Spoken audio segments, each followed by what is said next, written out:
Y'all ever be out with your parents and something start taking over your body to just do some stupid? And when you do it, your parents get to talking about something. You gonna get beat when you get home. Yo, this was one of the worst punishments ever, bruh. Cause after this very realistic scenario happened, your parents be trying to act like it's all cupcakes and peaches. But you'll be chilling with your parents, right? Having a blast. And the moment you get in that bed, shuffle your feet a few times, they wanna drop kick the door open and start beating the shit out of you, man. Like, what type of psychological torture is you on, bro? You could have did this way earlier, gang. Now I got no choice but to run away. But for me, the whoopings ain't make me want to run away like that. It was when they took the X. Now I got no choice but to run away. But for me, the whoopings ain't make me want to run away like that. It was when they took the Xbox. Cause, bro, they will always take it when something important on the game is happening. Nah, like, word, it'll be a double XP weekend. you. They only got If one it's of these Fortnite once a year, bruh. And you want to take the game because I smacked some mannequin butt. Get your priorities together, man. But once you get in high school, they start spam taking your phone, bruh. And when they was cooking this joint up, somebody should have told these to get out of the kitchen, bruh, because this punishment is so trash. Literally the next day, I was in school using a bro phone to do all my streaks. And when I got back in the crib, I was on that one old tablet in the closet. You get caught sneaking around the punishment, bro. That's when they start getting creative with it. And the worst one out of all the creative punishments is when your parents try to embarrass you. And back when I was in high school, I did something stupid. And I got one of the most embarrassing punishments known to man.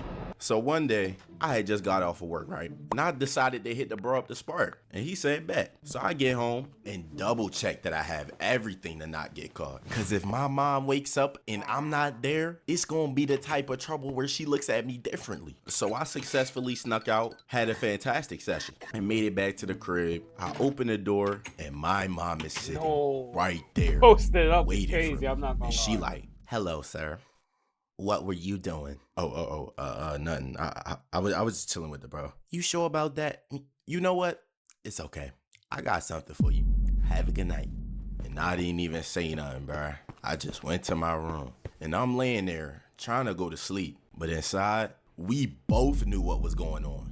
But then again, she ain't say nothing. So if she not tripping, then I'm not tripping. So the next day, I get up and start getting ready for the day. So I turn on the Xbox and I notice something. My controller is missing. And I'm thinking, okay, maybe I just crashed out the last time I was playing the game.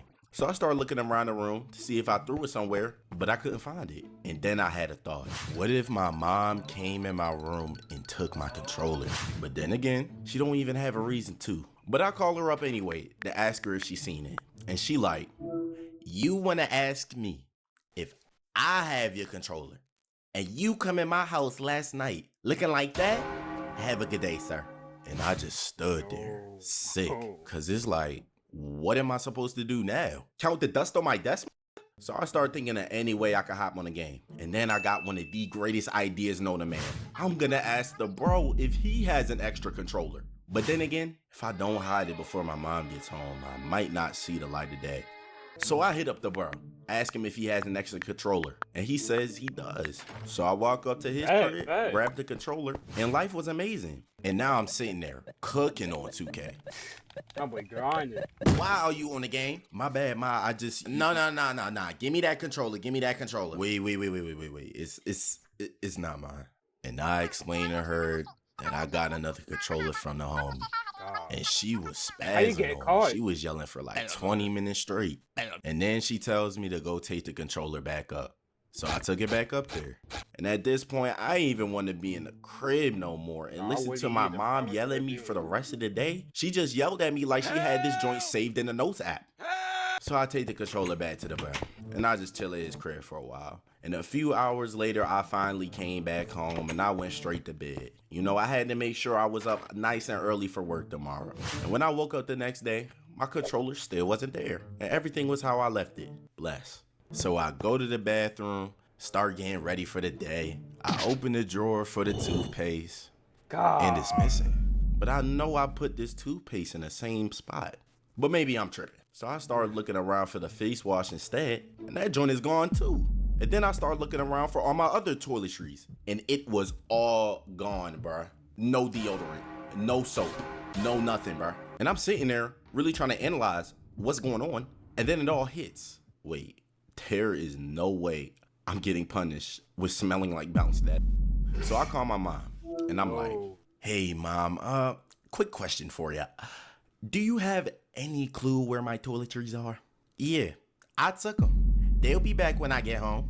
Right. Okay. Well, you have a nice day now. And I'm standing there, jawbone on the floor. There is no way you want me to walk around smelling like horse ass. So I started trying to come up with any way I could get any type of toiletry before I gotta go to work in 3 hours. And it wasn't like I could just go and be fine. No, bruh. I worked in a hot ass kitchen, bruh. On top of that, this shift, I was gonna be a server. There's no way I'm keeping these pits covered while giving people their food. So I go over to her bathroom, grab some toothpaste, brush the teeth. And now I'm trying to think of anything I could do to get some soap or at least some deodorant. I hit the bro up to see if he has anything, and he didn't. So I did what any reasonable person would do. And I just took the L and took my stank booty ass to work, bro. But while I was carrying something to the back, my manager stopped, dead in his tracks, looked at me, and was like, yo, D, when you done, let me talk to you real quick. I go in the office, and bro tells me to make sure I come to work smelling presentable. Yo, oh, I was sick. But I learned a real valuable lesson that day. Don't ever duck the punishment, just take it. Like Mia Khalifa. But even though I thought I learned my lesson, you know, I was like 15 at the time. And back then, you know, I was just being a dumb kid, you feel me? We all done been there. And as we all know, the worst thing that could happen to a dumb kid is a little bit of peer pressure. Because that's what happened this one time, right? See, when I started high school, I went from a sheltered Catholic school to an actual public school. And for the ones who went to Catholic school, y'all know how different things are at a public school. And for the ones who don't know, y'all get the point. But I had no idea how different this world was, which led me to becoming friends with people who weren't doing the greatest of things, which led me to doing some of those not so great things. And one of those things my friend group at the time loved to do was sparking and hitting the stick. And I ended up copping my own little device. And after having it, all I knew was that by any means possible, my mother couldn't find out her little Catholic school angel baby was hitting the stick. And she didn't for a while, until one day I was at school and everybody was talking about sparking up after school. And I suggested that everybody slide to my crib. My mom's was gone for a couple of days, and this was the last day I had the crib to myself. And everybody was like, bet. So after school, we all slid over to my crib. We step out on the balcony and start sparking up. Hey, what y'all doing? Yo, who was that? I think it's the apartment manager. Just don't move, bro. You gonna leave eventually. You know I can still see y'all, right? We all busting the crib. Nobody saying nothing. Then one of the bros is like, so what now? So we start trying to figure out how we gonna continue this session.